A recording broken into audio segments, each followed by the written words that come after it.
निखिलाकार संस्कार कारा स्वच्छंदं गंधर्वन्ति प्रतिपदमधुना कामनुव्यञ्जनः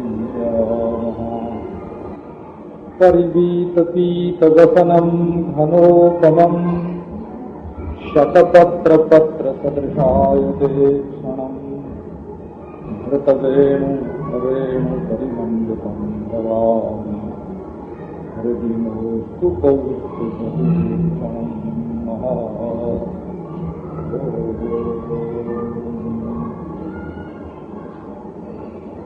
नैवं विभोर्हति भवान् गदितुं नृशंसं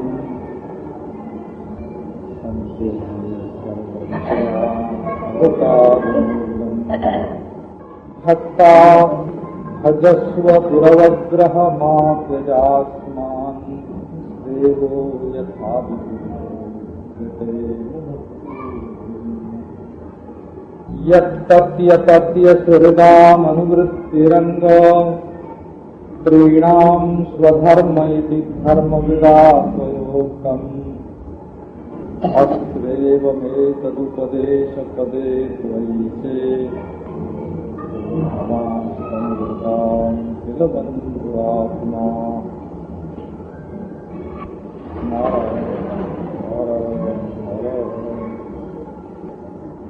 भगवान श्री कृष्ण ने गोपियों से कहा कि लौट जाओ। यहाँ भयंकर परिस्थिति है इसलिए लौट जाओ, परिवार के लोग डर रहे हैं इसके लिए लौट जाओ, कया माया से लौट जाओ, धर्म की दृष्टि से लौट जाओ, यहाँ तक कि श्रवण दर्शन ध्यान और अनुकीर्तन के लिए भी लौट जाओ। साधन भक्ति का भी नाम ले दिया उन्होंने, साधन भक्ति भी करनी हो तो लौट जाओ। श्री सुखदेव जी महाराज कहते हैं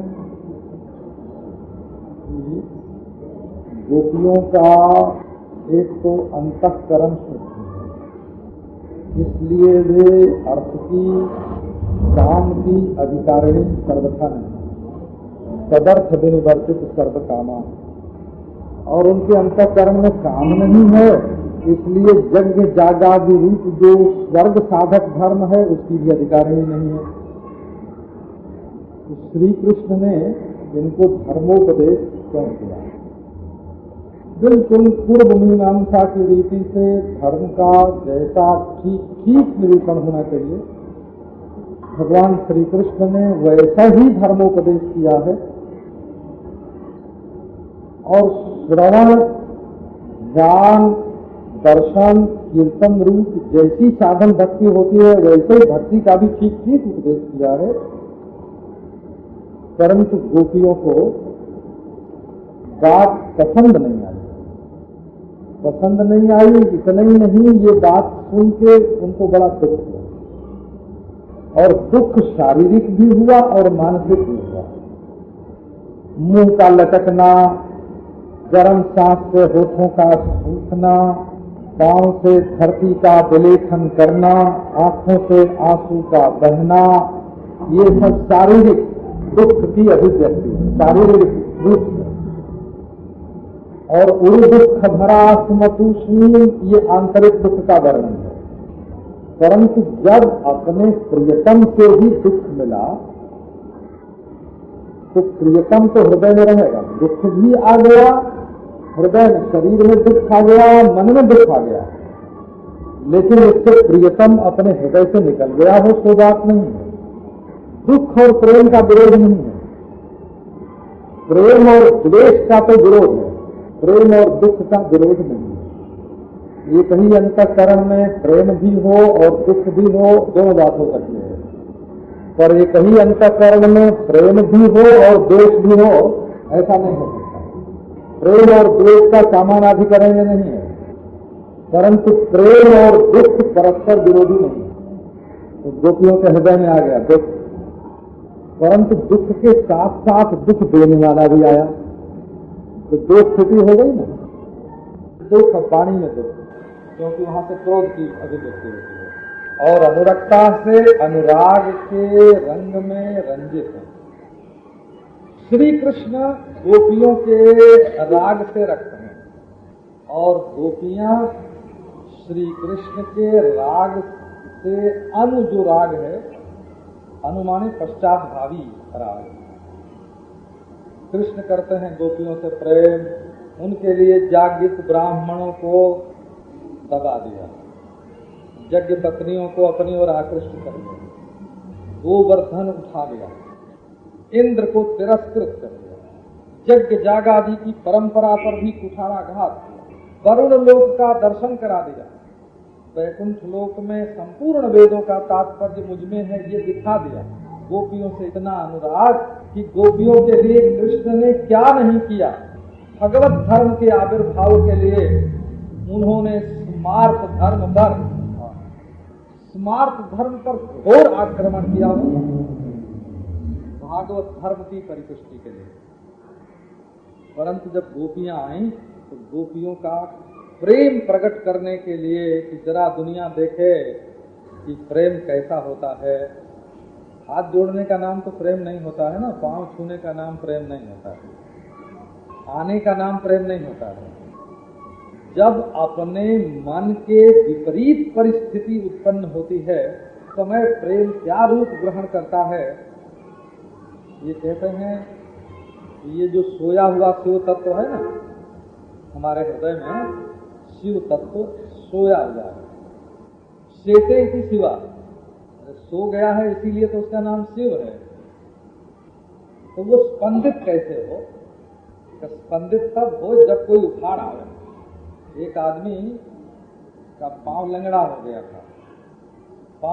गया था, वो बैसाखी पर चलता था, दोनों कंधे के नीचे लगाते हैं ना लकड़ी।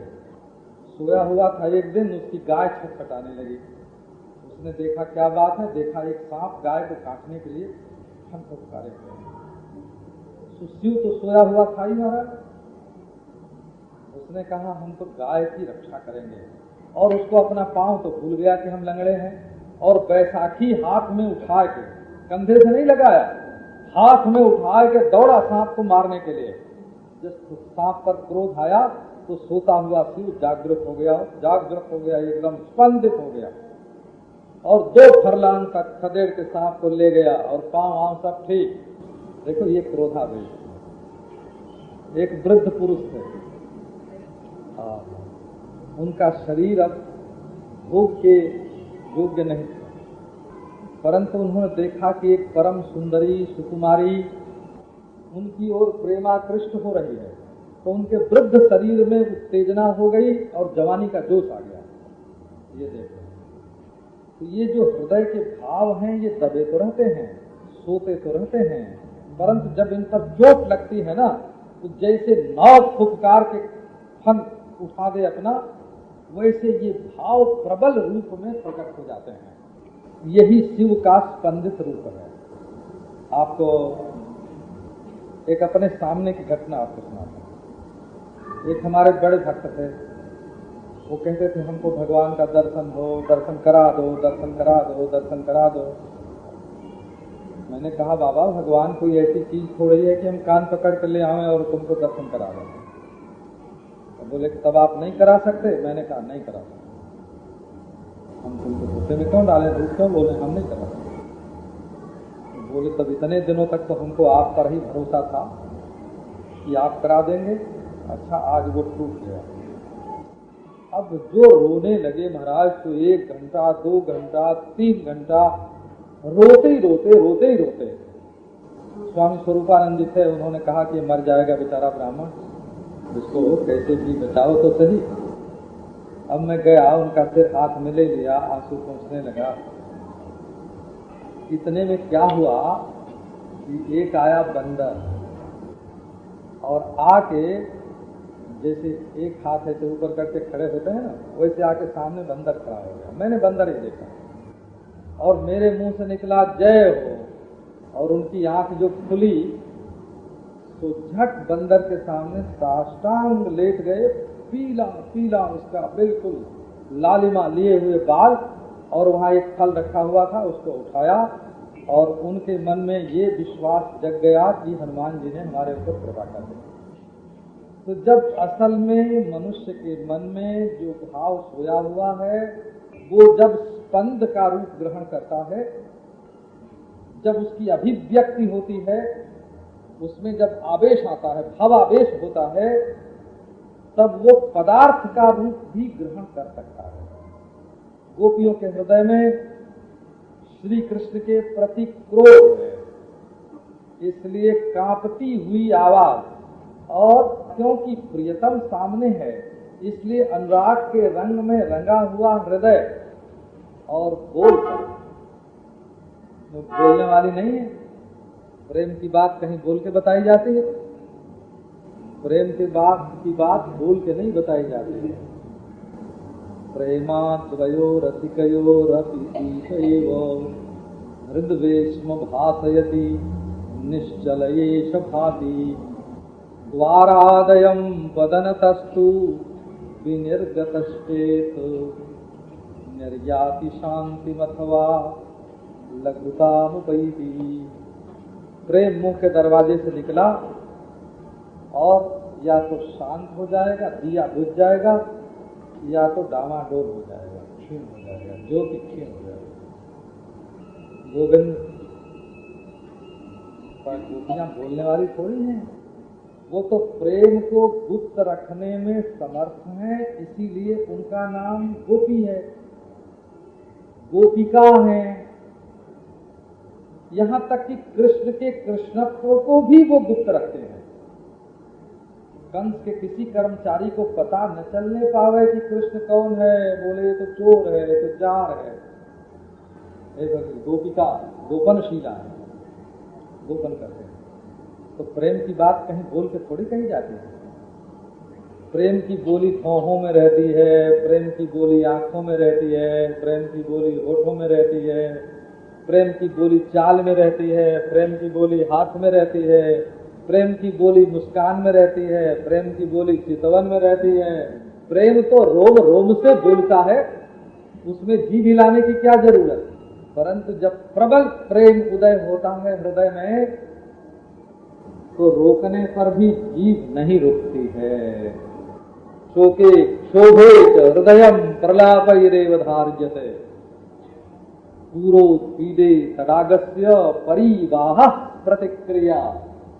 जब बाढ़ आती है बाढ़, तो बांध टूट जाता है, और जब प्रेम का मेघ घनघोर घटा जब हृदय में छा जाती है, तब बरस पड़ती है। तो ये गोपियों का प्रेम बरस रहा है। गोपियों, सुखदेव जी ने कहा कि जब गोपियों को अर्थ नहीं चाहिए, काम नहीं चाहिए, स्वर्ग आदि लोक नहीं चाहिए, तब इनको साधन का उपदेश, चाहे कर्मात्मक और चाहे भक्त्यात्मक साधन का उपदेश क्यों कर रहे हैं। ये तो तदर्थ विनिवर्तित सर्व कामा कहकर सुखदेव जी ने गोपियों की ओर से गवाही दे दी। पर गोपियों ने कहा कि सुखदेव जी भी हमारा हृदय नहीं जानते, हम केवल निष्काम हैं, इतना ही नहीं। निष्काम माने शुद्धांतः करा, तो निष्काम तो कर्मयोगी भी हो सकता है, धर्म का पालन करे, निष्काम रूप भाव से धर्म का पालन करे। निष्काम तो साधन भक्त भी हो सकता है। अरे बाबा, हम तो केवल निष्काम नहीं हैं, हम तो सन्यासिनी हैं। वस्तुतो निवृत्ति परेयम पंचाध्यायी। श्रीधर स्वामी कहते हैं कि वस्तुतः ये पंचाध्यायी ये निवृत्ति परा है। तो पहले ही वचन में देखो, संत्यज्य सर्व विषया तव पादमूलम भक्ताः। संत्यज्य सर्व विषयान का अर्थ है हमने स्वरूपतः सब विषयों का परित्याग कर दिया है। यहाँ तो कर्म त्यागिनी है, कर्म संन्यासिनी है, अर्थ संन्यासिनी है, धर्म संन्यासिनी है, मोक्ष संन्यासिनी है। संत्यज्य सर्व विषयान, हम संपूर्ण विषयों का परित्याग करके तुम्हारे चरणों में प्रेम करते हैं। हमने सब विषयों का त्याग किया और तुम हमारा त्याग कर दो, क्या न्याय है? क्या उचित है? क्या श्रुतियों का यही तात्पर्य है? क्या उत्तर मीमांसा यही कहती है? अरे सर्वत त्याग करने पर तो जिस हृदय में सर्वत त्याग का संकल्प होता है उस हृदय में परम प्रेमास्पद आत्मा के रूप में परमात्मा का आविर्भाव होता है। संत्यज्य, संत्यज्य का संन्यास है, हो संन्यास।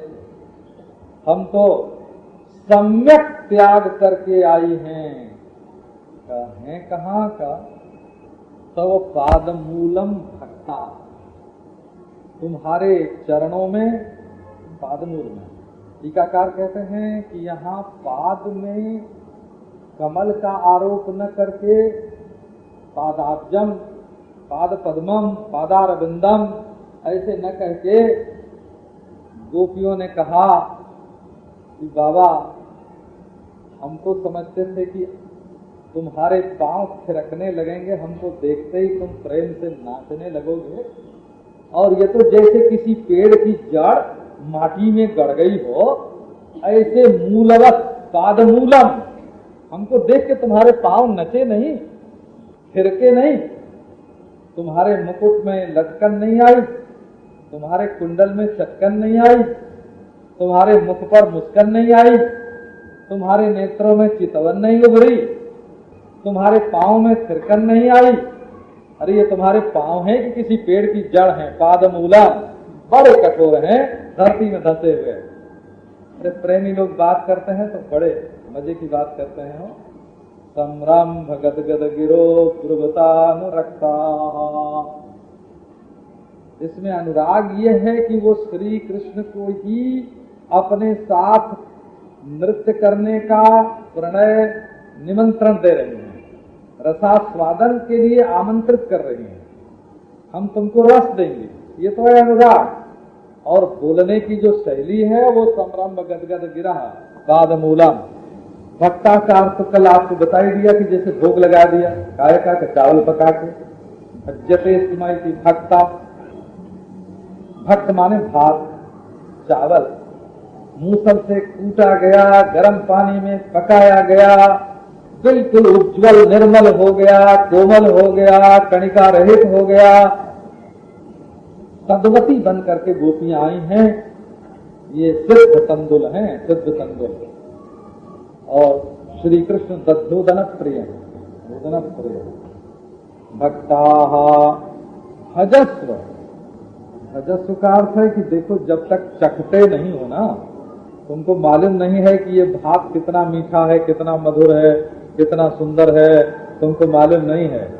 जरा चख के तो देखो। भक्ता भजस्व, भजस्व का अर्थ है सेवस्व, जिसमें तुमको ही सुख होगा। आत्मनेपदी का प्रयोग ये कहता है इसमें तुमको ही सुख होगा। जरा एक बार चख तो लो। हम जब किसी के घर में कुछ खाने को परसते हैं ना, और हम कहते हैं नहीं नहीं नहीं ये हम खाएंगे नहीं, तो कहते हैं जरा चख तो लो महाराज। तो जब चख लेते हैं तो जीभ पर पानी आता है, अरे भाई इसमें तो बड़ा स्वाद है, थोड़ा और खा लेंगे। तो भक्ता भजस्व, एक बार यदि तुम्हें हमारा स्वाद आ जाए, हमारा रस मिल जाए, एक बार सेवन कर तो लो। तो सचमुच ब्रह्म में एक रस है, ब्रह्म तो एक रस है ही है, रसो वैसा।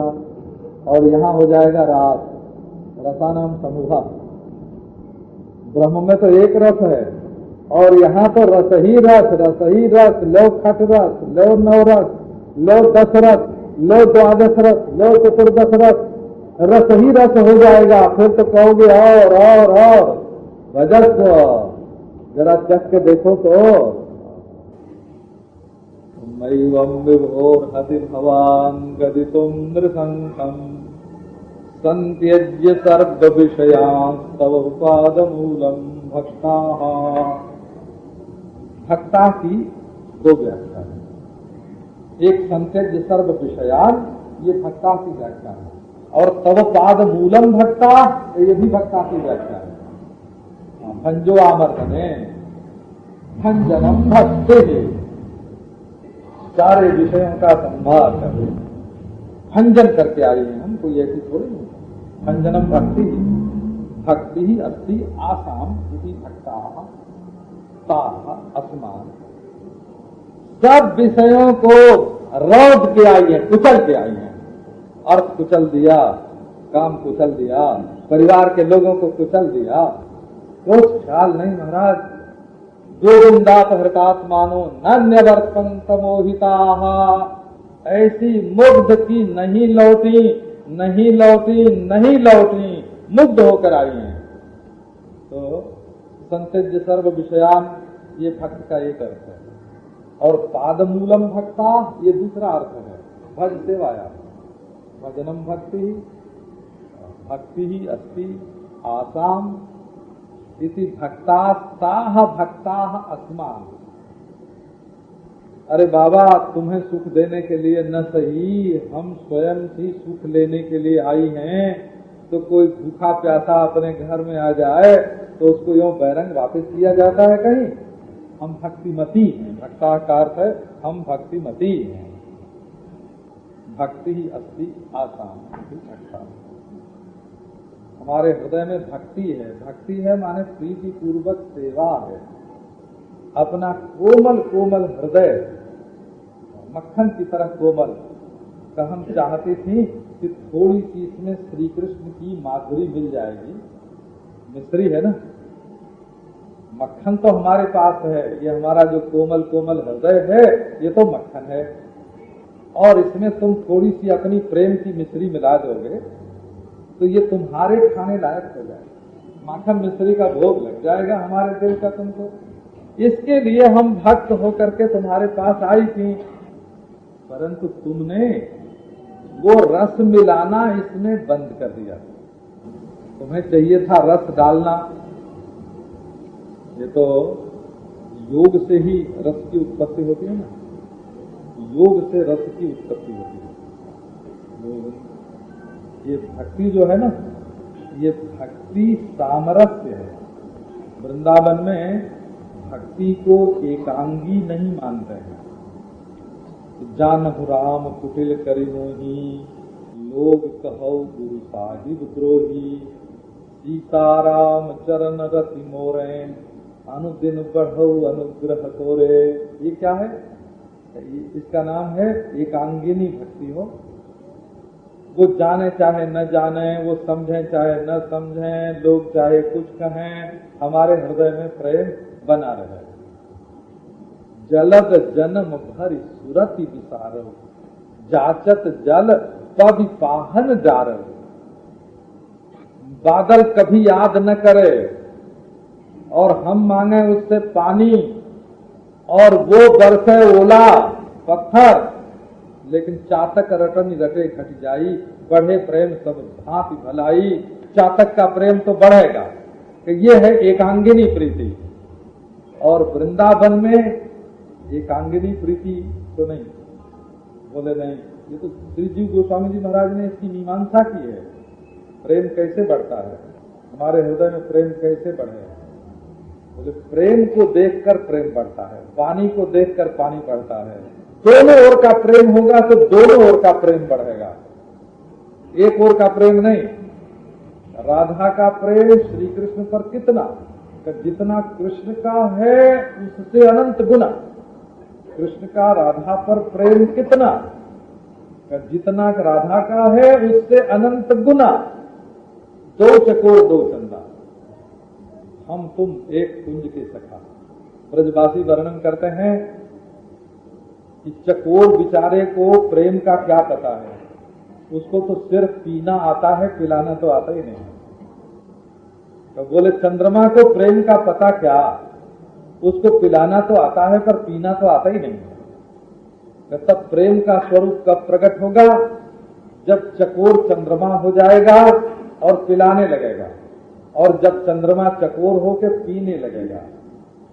चंद्र ज्योत्सना का, चांदनी का जो रस है, चकोर चंद्रमा बन के उस रस को बरसेगा और चंद्रमा चकोर बनकर उसको पिएगा।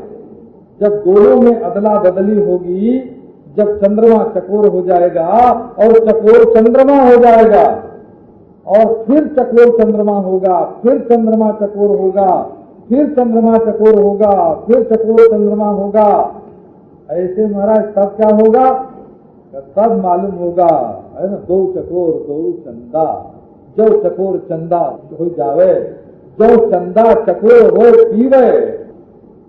तब ये रस जो है, ये प्रीति जो रस है, ये सामरस्य है।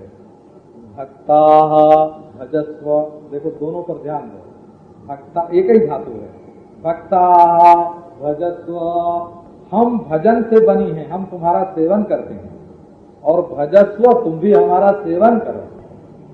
आपको क्या बतावें, गोपियां कहती हैं कि जब हम सब कुछ छोड़ छाड़ के तुम्हारे पास दौड़ी दौड़ी आई तो तुम्हें चाहिए था, अपना कर्तव्य तो तुमको कुछ सूझ ही नहीं। हम रात के समय में घर द्वार छोड़कर, परिवार छोड़कर, खाना पीना छोड़कर, श्रृंगार छोड़कर, कपड़े लत्ते का ख्याल न करके, आंख का अंजन छोड़ के और झूठे मुंह, बिना हाथ मुंह धोए, अशुद्ध ही अवस्था में तुम्हारे पास दौड़ आई। और तो हम तो सोचती थी कि जब हम दौड़ी दौड़ी जाएंगी तो कृष्ण बांसुरी बजाना छोड़ देंगे और कहेंगे कि आओ गोपी आओ, दौड़ के आने से तुम्हारे पांव दुखने लगे होंगे, भक्ता इतने प्रेम से हम आए हैं, आओ तुम्हारा पांव दबा दें। भजस्व माने और क्या होता है, भजस्व माने सेवस्व। अरे बाबा, हम तो सोचते थे कि हमारे आने पर तुम आओगे, कहोगे गोपी प्यास लगी हो तो मैं जमुना जल पिलाऊं। अरे जमुना जल का तो नाम ही है, तुम्हारे होठ सूख गए होंगे तो तुम्हें अधरामृत पिला दें, तुम्हारे पांव दुख गए हो तो तुमको दबा दें, तुम्हारी सांस फूल गई हो तो बड़ी प्यारी प्यारी अपनी सांस में तुम्हारी नाक में डाल दूं, कब मैं तुम्हारे ऊपर पंखा झलूं, तुमको गर्म हो गया है, आओ तुम अपने हृदय से हमारे हृदय को लगा करके और उसको ठंडा करोगे, तुम्हारी गर्मी बढ़ गई है, ऐसे कहते।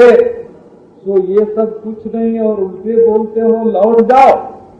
दैवम विभोर हति भवान गदितुम नृशंसाम।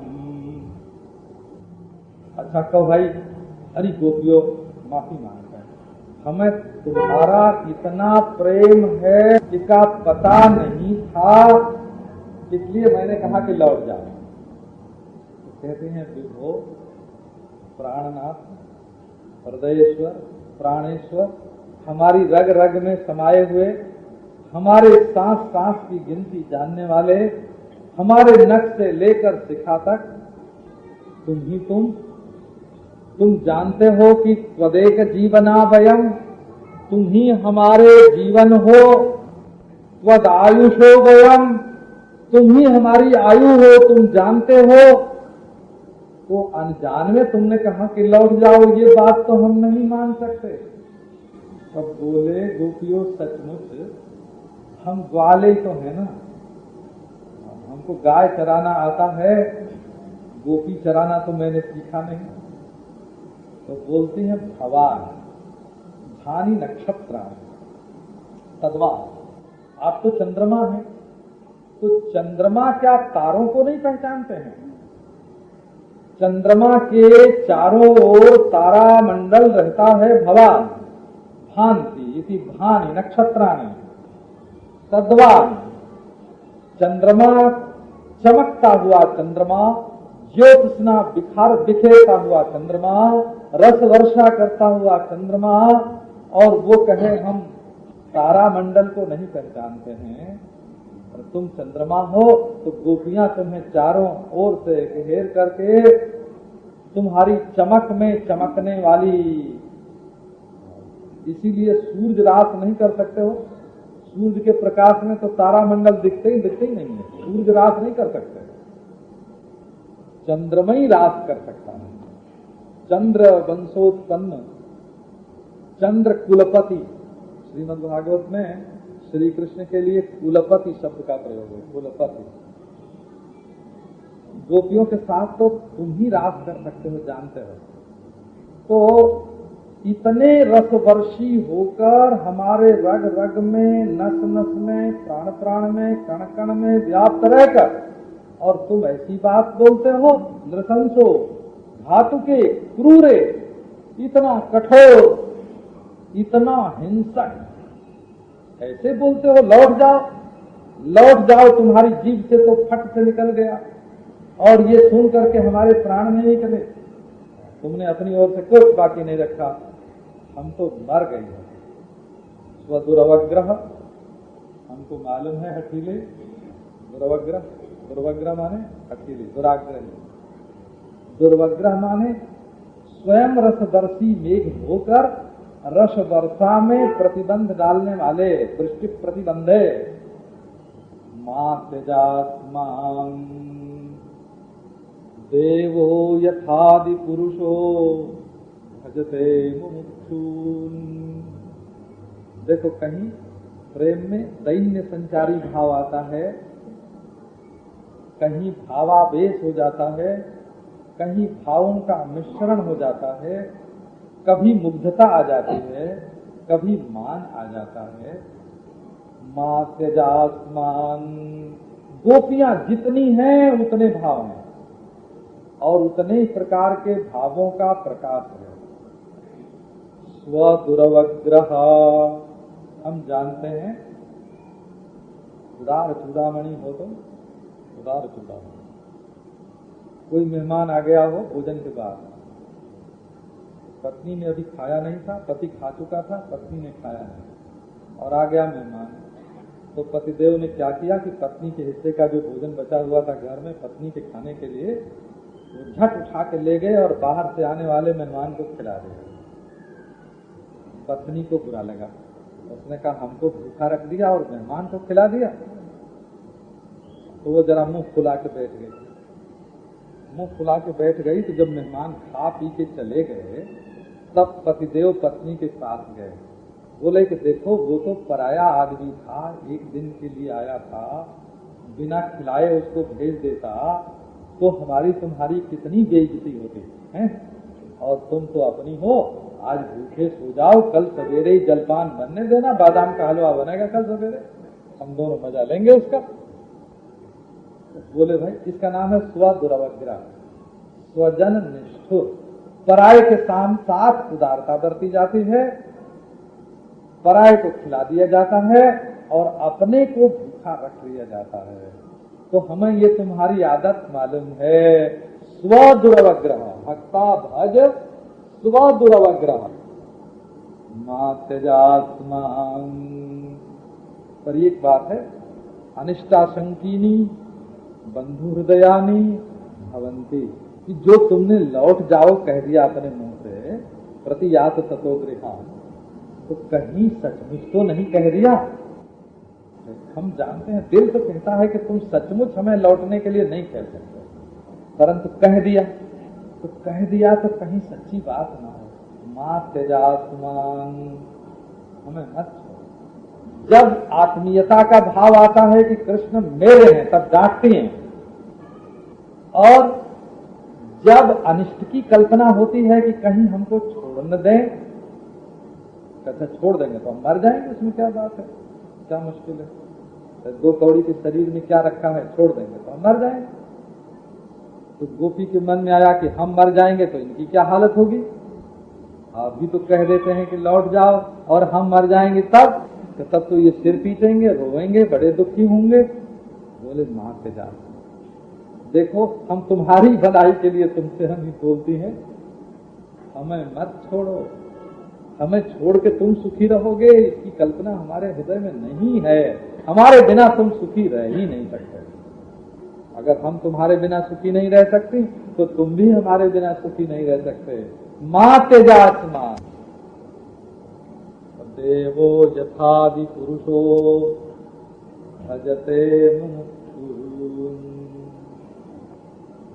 दृष्टांत दिया आपको, देवो यथादि पुरुषो भजते मुमुक्षून्।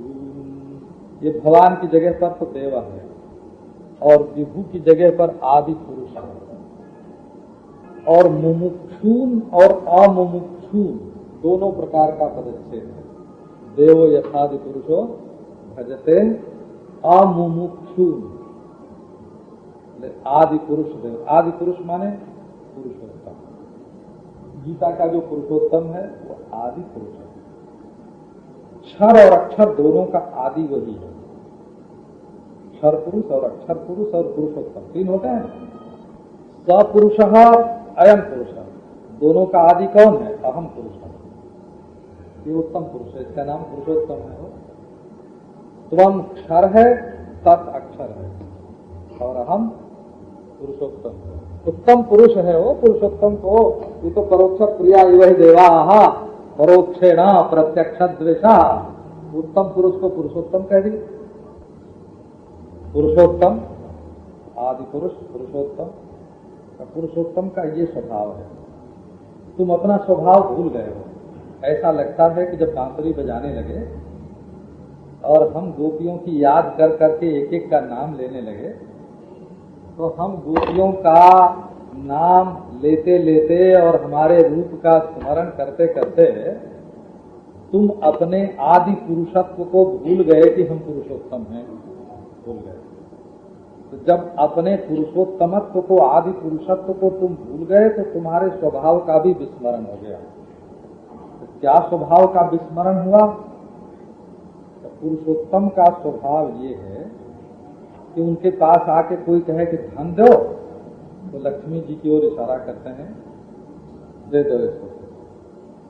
कोई कहे हमको जोग चाहिए तो शेष जी की ओर इशारा कर देते हैं, महाराज शेष जी इन्हें जरा जोग बता दो।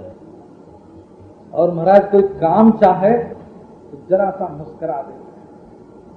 और मोक्ष चाहे तो प्रेम भरी आंख से देख लेते हैं। आंखों से मोक्ष देते हैं, मुस्कान से काम देते हैं, शेष से योग दिलवाते हैं, लक्ष्मी से धन दिलवाते हैं। अब कोई ऐसा आया, कैसा है कि अमुमुक्षु, हमको न अर्थ चाहिए, न धर्म चाहिए, न काम चाहिए, न मोक्ष चाहिए। जो अपनी श्रीमती जी से तुम दिलवाते हो तो क्या हम भिखारी होंगे? इनके हाथ से दिलवाते हो? क्या अपने सेवक से, छोटे भाई से दिलवाते हो? क्या हम भिखारी हैं? हमको न धन चाहिए न जोग चाहिए। का अच्छा तो तुमको धर्म चाहिए, जरा मुस्कुरा देते हैं।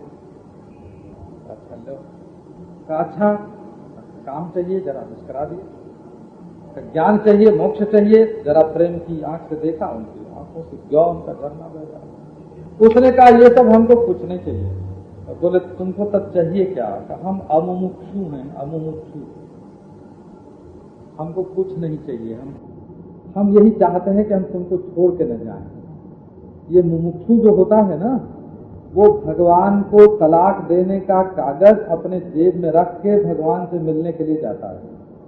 आप ध्यान दें, ब्याह तो करने गया भगवान से, पर उसके जेब में त्याग पत्र रखा हुआ है कि तुम हमको मोक्ष दे दो, संसार के जेल खाने से छुटकारा दे दो, हम तो मुक्त होने जा रहे हैं।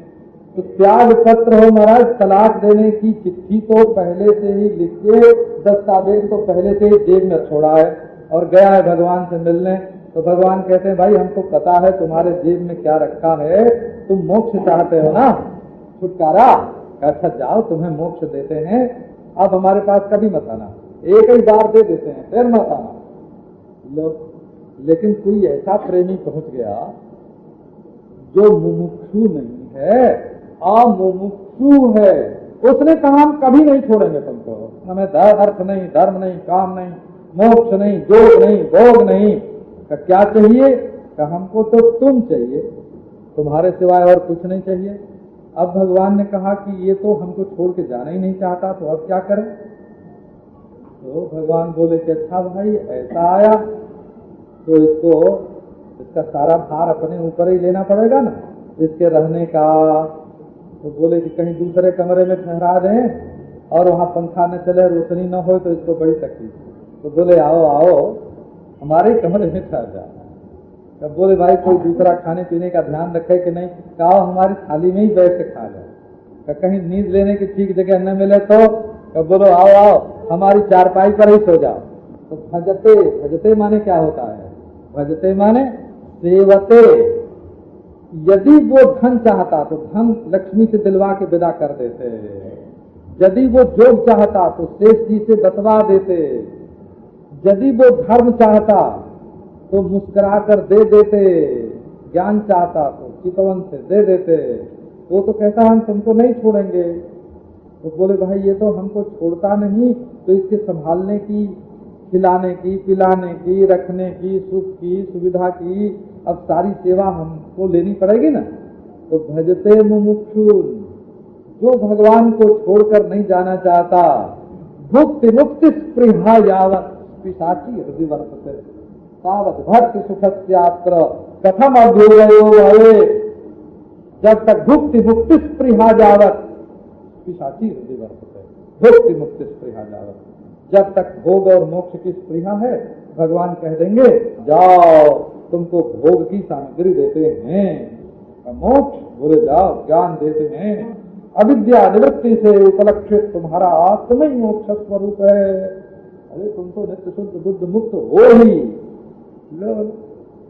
बोले नहीं बाबा हम अब कभी तलाक नहीं देंगे, कभी नहीं छोड़ेंगे, कुछ नहीं चाहेंगे।